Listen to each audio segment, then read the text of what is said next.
Yo, so what's up? We're about to do this 2025 May-June AS level paper 1 math, and yeah, let's just get into it. So we go over here to our first question, and I believe it's from functions. We can see we got two graphs. One is f of x, one is g of x, and then the question says the diagram shows the graphs with equations y equals f of x and y equals g of x, okay? And we need to describe fully a sequence of two transformations which transform the graph of f of x to the graph of g of x. And we sort of need to clear the order in which the transformations are applied. So I guess one thing we can just, see, this is going to get a pen over here. This is like f of x, right? And I'm supposed to be turning it into g of x. And what you can sort of see is like right off the bat, if I just take these two reference points, this guy and this guy over here, you can see that the difference between them is like 1 box, 2 box, 3 box, 4 box, 5 box, 6 box. Whereas if you look at this up over here, take the same two reference points, look at the difference between them, it's 1 box, 2 box, 3 box. So what they've done is sort of this function f of x has been sort of stretched in the y-axis or in the vertical direction, and it's stretched by a factor of 2. So well, that's the sort of the first transformation we can put in over here, is that it's a stretch. It's a stretch by factor of 2, a factor of 2 parallel to the y-axis, parallel to the y-axis. The y-axis. Okay, and then we need to give them another transformation as well. So what we can sort of understand is as you stretch this graph f of x by 2, what's going to happen is that this line, this entire line, this is on y equals 3, right? And this point right over here is on 0.6. So what's going to happen is when you stretch f of x by 2, this line is going to go up over here on 6. So it's going to go over here on 6. And then what's going to happen is that this point is going to go somewhere over here on 12, because 6 times 2 is 12. So now we have this new graph over here. So this is on 0.6. Okay, so we have this new graph, and we've stretched it. We've done the stretch part. Now we need to sort of bring it down to this point. So we can just look at the difference of boxes, and that would just be, well, that would just be 1 box, 2 box, 3 box, 4 box, 5 box, 6 box, 7 box, 8 box, 9 box, 10 box, 11 box, 12 box, 13, 14 boxes. So in the y-axis, we're sort of bringing this entire f of x down by 14 boxes. And then when you bring the 12 down by 14 boxes, it's going to become on -2. And then every point is sort of going to go down by 14 boxes. So we can sort of say that the second point is well, I don't know how to say this, but it's a translation, yes. It's a translation by -14 parallel to the y-axis, parallel to the y-axis. So those are the two transformations that sort of transform our graphs. And you can do this guy first and then that guy second, but then this wouldn't be -14. This would be something else, because then you wouldn't be, I'll just go back up there, because then you wouldn't be sort of you won't be taking this thing down all the way over there. But instead, if you don't do the stretch first and you go for the translation, then you're sort of taking this thing down to that point. So it would be a different number, but yes, you would be taking it down. The down part is the same in both of. So now we go over here to our second problem, and it says find the coordinates of the points of intersection of a curve and the line with equations such and such. And what I want to show you guys is that essentially this thing is the equation of the line. It's just been rearranged. It's, instead of having it in the form y equals mx plus c, it's rearranged, and I can sort of rearrange it to get this thing back. And so if this is the equation of the line, then it explains that this thing must be the equation of the curve. And so what I'm going to do is I'm sort of going to merge these two equations, because I'm trying to find the points of intersection. So when you're trying to find the points of intersection, you need to solve two equations simultaneously, or you need to merge two equations. So one thing that we can sort of do is I can rearrange this equation and not make y the subject, but make x the subject. And then see, if you look at the equation of the curve, it has an x over here. And so whatever I get from over here, x is equal to whatever, I'm just going to put that stuff in place of the x. So that's what we're going to do. So I have this line equation, which is 2x plus y plus 4 equals 0, and we're trying to make that x the subject. So we can send this guy and this guy over there to the other side. So it's going to be 2x equals -4 over -y. And then we can sort of divide the 2 to the other side. So it's going to be -4 -y over 2. And then we can chuck that thing. So we have this curve equation, 2xy plus 5y squared equals 24. And we can chuck all of this value for x down over here. That's how we merge the two equations. I'm just going to go down a little bit. So this is going to be 2 times -4 y over 2 multiplied by y plus 5y squared equals 24. So this guy cancels out with that guy. I'm left with y, -4 y plus 5y squared equals 24. Okay, we can expand it out now. So multiply this guy in there, and there it's going to be negative 4y, negative y squared plus 5y squared equals 24. Okay, now it pretty much looks like a quadratic equation. Let me just rearrange this a little bit. So this negative y squared and that 5y squared is going to give us 4y squared, negative 4y, and then send this guy to the other side. It's going to be negative 24 equals 0. And then one thing I can do is I can see all of these guys have 4 as common, 4, 4, and this guy can also get us 4. So what we can sort of do is we can take that 4 out as common, so it's going to be y squared minus y. And I think 24 divided by 4 is 6. Okay, so yeah, that's 6. 6 equals 0. And then we can send this 4 over there to divide that 0, and so it's just going to be y squared minus y minus 6 equals 0. And now what we can do is we can sort of apply middle term break on this guy. So the way we do that is, well, this, now the coefficient over here is 1. So 1 times negative 6 is negative 6. Now we need two numbers that add up to give us negative 1, but that multiply to give us negative 6.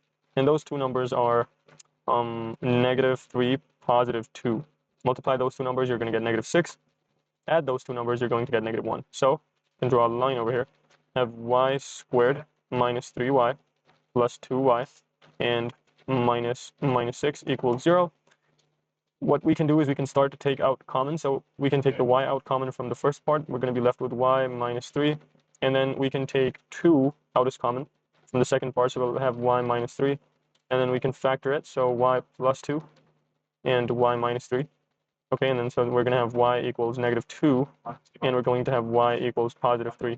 And so what we can do is we have these 2 points. So if let's say I have a curve, let's say I have a curve like this, and there's a line going through it, because one of them is a curve, the other one of them is a line. So then this point, the y coordinate over here would be negative 2, then the y coordinate over here would be positive 3, but we still need to find the x coordinates. So what we can do is we can go to either the equation of the curve, or we can go to the equation of the line, put in these two values for y, and then we can get the x values. So I'm just going to use the equation of the line, and so I have x equals negative 4, negative y over 2. So I put these guys, this guy and this guy in here. So let's do it for negative 2. So it's going to be x equals negative 4, negative 2 over 2. This is just going to be negative 4, and negative 2 is going to be negative 6 over 2. So 2 times 1 is 2, 2 times 3 is 6. So x is equal to negative 3. And then we can do the same over here. So we'll have negative 4, positive 3 over 2. Okay, so I'm editing this video, and I realized I made a mistake when I was solving for this. And the mistake was basically that when I solve it for y equals plus 3, I basically forgot this negative sign over here, which comes from this thing. And so it would be this guy divided by 2. And so I basically have x equals negative 4, negative 3 over 2. And this would just give me negative 7 over 2. So now my coordinates would basically be this guy and this guy, and this guy and this guy. So this would be negative 7 over 2, comma, positive 3. And then from here, I get the coordinates negative 3, comma, negative 2. So these are my two coordinates where the line intersects with the curve. Now we're on question 3 over here, and they say the coefficient of x to the power 7 in the expansion of this bracket is 1280. And so we need to find the value of the constant p. Okay, so when we expand this bracket, we are going to get something in terms of p, because obviously this bracket has p's in it. So we're going to get x to the power 7, and then it's going to have some coefficient over here. And they just told us that whatever that coefficient is, obviously this coefficient is going to include a p in it. It's going to include some p in it. And then that thing is basically equal to this coefficient, this square, this square is basically equal to 1280. Essentially, that's what they're talking about, right? And so what we're trying to do is we're trying to, when we get this coefficient, we know it's going to have p in it, and it's going to have some numbers. And what we're going to do is, since we know that that thing is going to be equal to 1280, we can basically make p the subject, and we can solve for p and get the answer. And so the binomial part of this question comes in expanding sort of this guy, which is sort of the hardest part over here. And one thing that I can sort of tell you guys that we can do over here is, instead of sort of expanding out each term and then doing it that way, we can sort of do this a bit differently, a bit strategically. And see, what we're trying to get is we're trying to get this thing, this x to the power 7 thing, because then we know that when we sort of do that, what's going to happen is that we're going to get a term with x to the power 7, and it's going to have some coefficient. And actually that coefficient, whatever that is, that's what we're looking for. So let's not sort of try and expand this bracket entirely. Let's sort of decide what we are going to expand out. And one way of looking at this is basically, if you have a plus b raised to the power n, then you can sort of understand that you can basically say n choose n choose something, let's call it n choose r, right? And then you multiply with the a term, and then you multiply with the b term, and then a is multiplied with that n minus r, and then that b term is multiplied with that n, right? Sorry, with that r, my bad, with that r. And so given that we know this formula, we can sort of somehow select a power that will give us that, we can sort of select this value of r such that it will give us that x to the power 7. And sort of the way we do that is if you look at this bracket over here, then it basically has this thing which has a px squared, and then it has this other thing which is 4 by p, and it has this x next to it. So what we're essentially trying to do is we're trying to expand these two guys in a way that we get x to the power 7. And one way of doing that is sort of imagine, so this has x squared, right? So this is always going to be more than this guy. This is always going to be more than this guy. The most this guy can expand to is a power of 5, whereas the most this guy could expand to is a power of 10. Okay, and so the idea is that we don't want either of those. We want this x raised to the power 7. And I guess one way of doing that is we know that the a term, so the a term is going to be multiplying with that b term. And so their powers, if this a term has an x squared in it, and this has x being raised to some power, and then they're being multiplied, what's going to happen is that their powers are going to add up. Okay, and so what we can do is we can say, well, what if we raise this to some power, this guy to some power, and then we raise this guy to some power, such that when they're multiplying with each other, we basically get a result answer which is going to have x to the power 7. And right off the bat, one thing we already know n is 5, and then r can basically be something like, so if this is x squared and this is x, so what can we raise this guy to and what can we raise this guy to? So one possible answer would be to raise this guy. If this guy was, I'm trying to think of something over here, but okay, so so we know that 3 plus 4 is 7, right? 3 plus 4 is 7. And so what we can sort of do is we can raise this guy, so this guy, to a power of 2, and we can raise this guy to a power of 3, and then this is just going to be x to the power 4. This guy is just going to be x to the power 3. And then what we can do is we can sort of add them up, and then we're going to get x to the power 7. And I mean, you can try other combinations, but they won't work. This is the only combination that's going to sort of give you this x to the power 7th answer.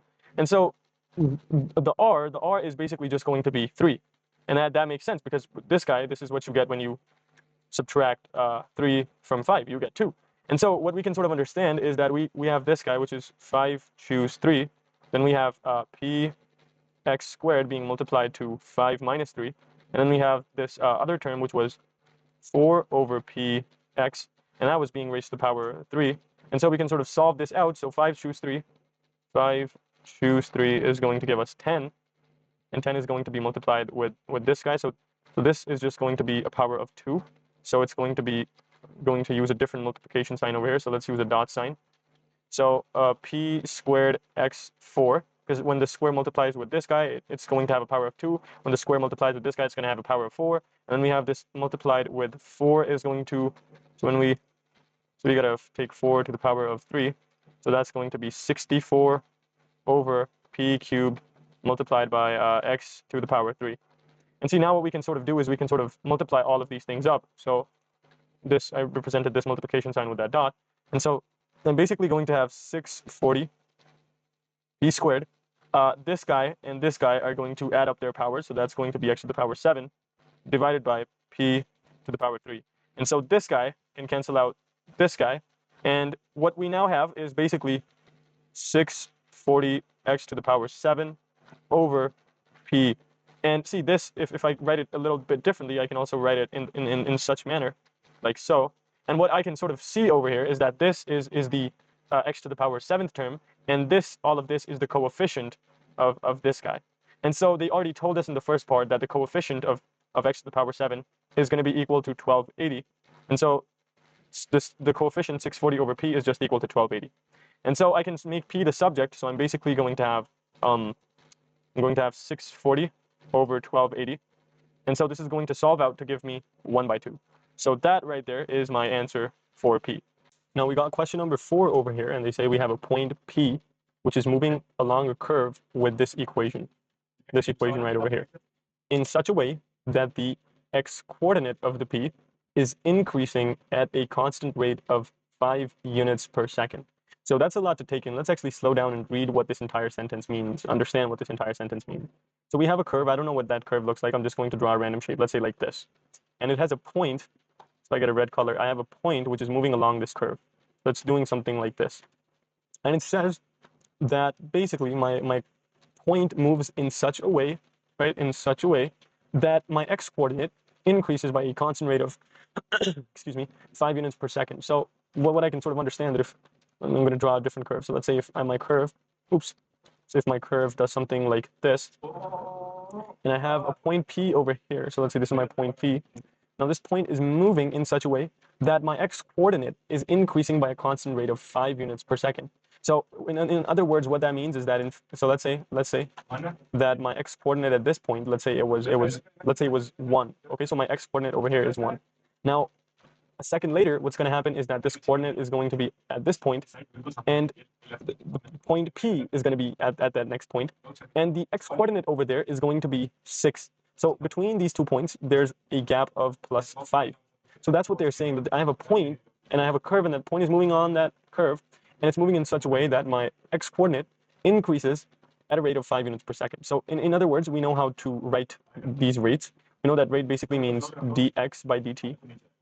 That's the rate of how x changes with respect to time, and that is plus 5. So the plus indicates that we're increasing, and then 5 indicates that we're increasing by 5. Okay, and then what we need to do is we need to tell them the rate at which the y coordinate of p is changing. So the rate at which the y coordinate of p, so we need to tell them the dy by dt, when at this particular instant when x equals 9. And we need to give our answer in terms of the constant a. And see, the reason we need to do that is because this curve has a constant a in it. Okay, so now let me explain it to you guys what's happening. So we have a curve, right? So let's say this is a curve. Let's say this is, it's a line, but let's say this is a curve. So I have a point P over here, and the point is sort of moving like this. And as it moves, my x coordinate increases. And what they're saying is, let's say as it's moving, obviously the y coordinate is increasing as well by some rate. And so they're saying as the x coordinate moves, let's say it's at this point, and at this point the x coordinate is equal to 9. I need to tell them what the dy by dt is at this particular point when my x coordinate is equal to 9. So I somehow need to relate this guy to this guy to this guy. So how do I do that? Well, this is a rate of change question. And if you haven't seen my video, hopefully by the time I post this video, it's going to be up. If you haven't seen this video, I have this video on rates of change. It's in the differentiation playlist. The way we do this is we use the chain rule. So we use something that we call the chain rule. Okay, so what we need to do is we need to find the dy by dt, right? So we need to find how y changes with respect to t. We need to find how y changes with respect to t. In other words, the dy by dt. But we have this intermediate. Intermediate is this x. And we know how x changes with respect to t. So if we need to find this dy by dt, we sort of have to go from y to x and then x to t. And what that means is we need to find dy by dx and then multiply it. We're going to represent multiplication with the dot sign here. We need to multiply it with dx by dt. That's the plan. So what we need is we need dy by dt. And what we need is we need to multiply dy by dx with the dx by dt. Now, do we know the dx by dt? Yes, we do know what the dx by dt is. It's given right over there. It's positive 5. Do we know what dy by dx is? No. You can go into the equation, and they didn't give us a dy by dx. So what we have is this equation, y equals ax raised to the power 3 by 2 minus 12x. And what we can do is we can use this equation to find our dy by dx. And the way we do that is we differentiate this equation. So we're going to differentiate this dy by dx. And this is going to be 3 by 2 ax. Let me just subtract 1 from this. This is going to be 1 by 2. So the new power is going to be 1 by 2. And this is going to be negative 12. This is what dy by dx is. So we go ahead. Now we have our dy by dx. We have our dx by dt. Now we can go ahead and multiply those two things. So this dy by dt is going to be 3 by 2 ax raised to the power 1 by 2, negative 12. And all of this is being multiplied with that positive 5, with that 5. So we can expand this out. This is going to be dy by dt is equal to, or actually we don't have to expand it out right now, but you can. I mean, you can expand it. I'm just not going to do that. Okay, I'm not going to do that. I'm not going, you can multiply this 5 inside the bracket. I'm not going to do that because I'm going to make things a little easier for me over here. I'm going to save myself some calculations. Okay, now this is the equation for dy by dt. Now see, you do have an equation for the rate of how y quantity changes with respect to time.